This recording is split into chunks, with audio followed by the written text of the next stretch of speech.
सूत्रों के हवाले से यह बड़ी खबर है, जहां शराबबंदी कानून में हो सकता है संशोधन, गिरफ्तार शराबियों को मिल सकती है राहत। बड़ी खबर, जुर्माना राशि भरने पर जेल से मिल सकती है छूट, जुर्माना नहीं भरने पर जाना पड़ सकता है जेल।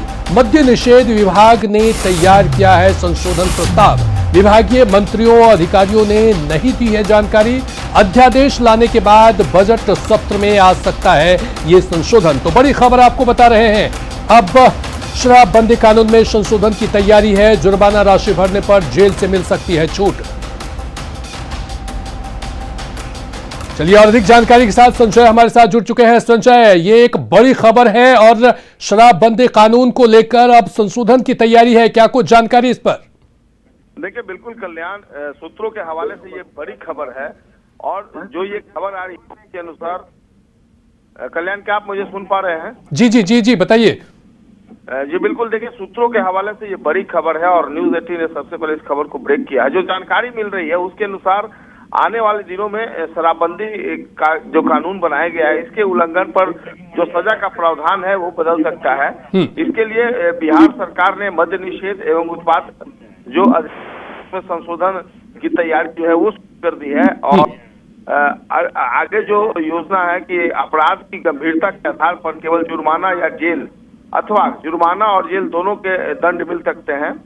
और निश्चित तौर पर अगर ये बदलाव हो, एक महत्वपूर्ण बदलाव बिहार में माना जाएगा। इसे मद्य निषेध एवं उत्पाद विभाग ने मद्य निषेध एवं उत्पाद अधिनियम 2016 में संशोधन का प्रारंभिक खाका तैयार किया है, जो बात जानकारी दे रहे हैं और इस पर विचार के लिए गृह विभाग के पास से भेजा गया है। वहां से सहमति मिलने के बाद संशोधन के आधार पर प्रारंभिक खाके में फिर से बदलाव किया जाएगा। इसके बाद विधि विभाग और मुख्यमंत्री की सहमति के बाद अंतिम तौर पर इसे तैयार किया जाएगा। अगर सब कुछ ठीक ठाक रहा तो आगामी बजट सत्र में इसे पेश भी किया जा सकता है। अपर मुख्य सचिव के पाठक के स्तर से प्रस्तावित संशोधन पर सूक्ष्मता से विचार किया जा रहा है। तो अगर ये चीज होता है तो निश्चित तौर पर, दरअसल जिस तरीके से न्यायालय में मामले लंबित हैं, 40% ऐसे मामले हैं, 30 से 40% ऐसे मामले हैं जिसमें केवल शराब पीने वालों के खिलाफ केस दर्ज हुआ है और अगर इनको जुर्माने की राशि वसूलने के बाद छोड़ दिया जाता है तो कंसंट्रेशन वहाँ का कंसंट्रेट करना है कि जो लोग शराब माफिया हैं, बड़े बड़े ठेकेदार हैं, उनके खिलाफ कार्रवाई है और सारा कंसंट्रेशन ऐसे लोगों के खिलाफ हो जाएगा। तो अगर जो सोर्स है, फिलहाल आधिकारिक तौर पे कोई से मना कर रहा है, लेकिन सोर्सेज है वो इस बात की जानकारी दे रहे हैं और अगर ये बिहार में होता है तो निश्चित तौर पर एक अहम बदलाव माना जाएगा। जी कल्याण। संजय, क्या इस बात को लेकर यह माना जाए कि यह संशोधन की जरूरत इसलिए पड़ी क्योंकि जेल पर अतिरिक्त बोझ, कोर्ट में अतिरिक्त बोझ और सीजेआई भी इस पर टिप्पणी कर चुके हैं?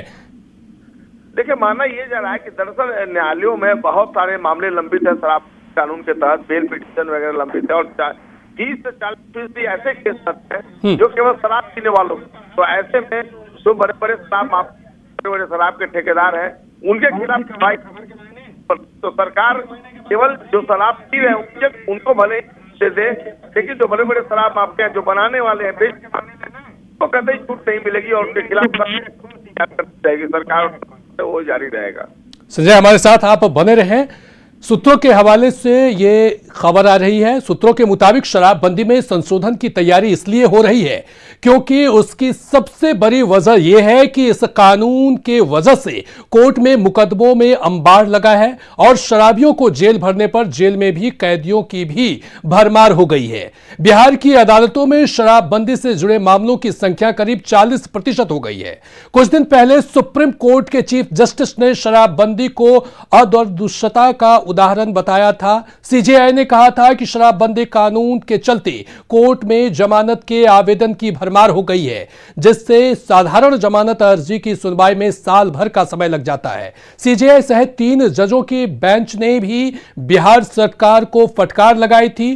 पीठ ने कहा था कि शराबबंदी से जुड़े मुकदमों ने अदालत की नाक में दम कर रखा है। पटना हाईकोर्ट के 14 से 15 जज हर दिन जमानत के मामलों में को सुन रहे हैं। इसकी वजह से और किसी मामले पर सुनवाई नहीं हो पा रही है। सीजेआई ने राज्य सरकार की 40 अपीलें खारिज कर दी थी।